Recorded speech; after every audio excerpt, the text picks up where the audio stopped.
Manon Aubry, puisqu'on parlait de cette primaire, le PS met clairement la pression sur la France insoumise. J'en veux pour preuve ces tweets d'Olivier Faure qui disait pour la France insoumise, participer à une primaire. Alors là, non, avoir une candidature unique.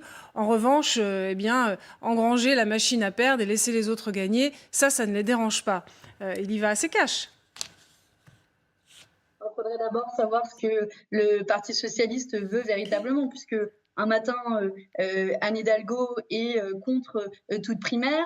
Le soir même, elle se présente dans ses primaires. Elle veut que que la gauche y soit. Et puis le lendemain, elle dit finalement, Jean-Luc Mélenchon, c'est pas sûr.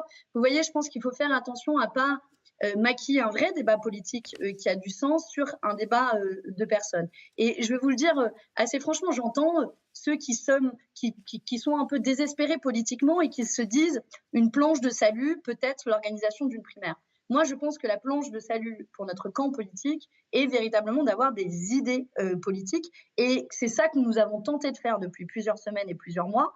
Ça paraît anodin, mais nous sommes les seuls aujourd'hui à gauche à avoir présenté un programme et d'avoir essayé de rassembler largement sur ce programme. Et j'entends ceux qui disent, c'est vrai, il faut rassembler le plus largement possible. Et donc, c'est pour ça qu'on a créé un Parlement de l'Union populaire, qu'on a confié à quelqu'un qui ne vient pas des rangs de la France insoumise, Aurélie Trouvé, qui est l'ancienne présidente d'Attaque, aux côtés de nombreux syndicalistes, de l'ancien président de la FCPE, l'ancien secrétaire national du Secours populaire.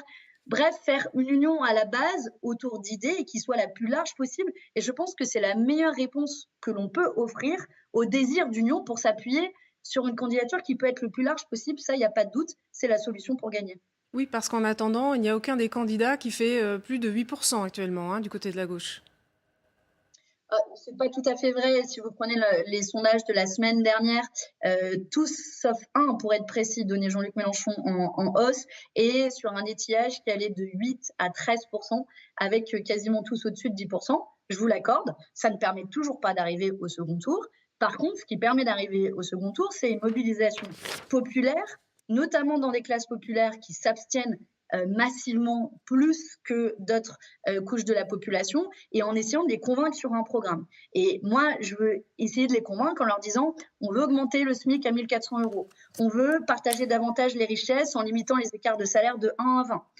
On veut changer la relation démocratique où on parlait juste avant de ce Jupiter, ce roi président qui seul commande la 5e République. C'est pour ça que nous proposons une 6e République. C'est ça que nous essayons de construire et c'est ce débat sur les programmes de nouveau qu'on doit avoir. C'est vrai pour Emmanuel Macron et la droite et c'est vrai aussi à gauche. Et jusqu'à présent, il y a eu un relatif vide en la matière. Si jamais il y en a qui sont d'accord sur ces idées, et sans doute qu'on peut élargir davantage encore, je pense notamment aux communistes avec qui nous partageons l'essentiel des propositions, oui, nous devons faire encore davantage pour nous unir, mais l'union dans la confusion, je pense que c'est ça qui ne permettrait pas de gagner, et vous l'avez vu juste avant, c'est pas le nombre de candidatures dans l'histoire qui a fait la victoire, c'est plutôt des idées claires, des idées fortes et des idées qui sont majoritairement partagées dans la population française.